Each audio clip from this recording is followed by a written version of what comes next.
পূর্বাচলের লেকে কলেজ ছাত্রী সুজানার পর আজ মিলল তার বন্ধু কাব্যর মৃতদেহ। সকালে ফায়ার সার্ভিসের ডুবুরি দল রূপগঞ্জের পূর্বাচলের একটি লেক থেকে তার মৃতদেহ উদ্ধার করে। কাব্যর মোটরসাইকেলটিও উদ্ধার করা হয়েছে। নারায়ণগঞ্জ প্রতিনিধি আব্দুল সালামের তথ্য ছবিতে ডেস্ক রিপোর্ট। বুধবার সকালে পূর্বাচলের বৌরাটেক এলাকার একটি সেতুর নিচ থেকে সাইনুর রশিদ কাব্যর মৃতদেহ উদ্ধার করেন ফায়ার সার্ভিসের ডুবুরি দল। এ সময় লেকের পানিতে পাওয়া যায় কাব্যর মোটরসাইকেলটিও।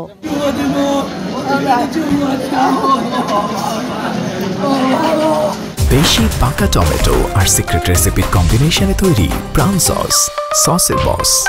আমার ডুবুরি এই জায়গায় নামছে, নামিয়ে দেখে ওই যে একটা ছেলে এবং মোটরসাইকেলের সামনের চাকার পায়ের উপরে, ছেলের পায়ের উপরে মোটরসাইকেলটা পড়ে রয়েছে।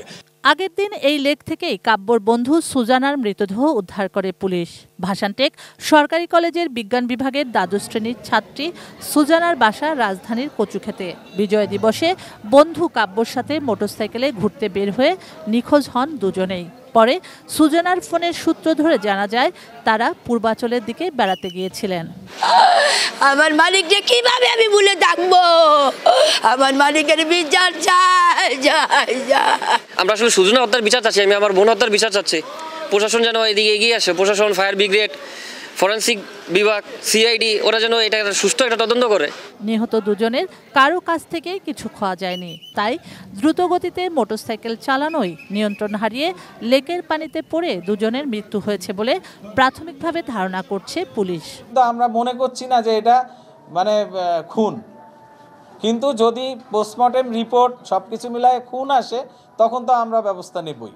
প্রকৃত ঘটনা উদ্ঘাটনে সুষ্ঠু তদন্তের দাবি জানিয়েছে নিহতদের পরিবার ও স্বজনরা।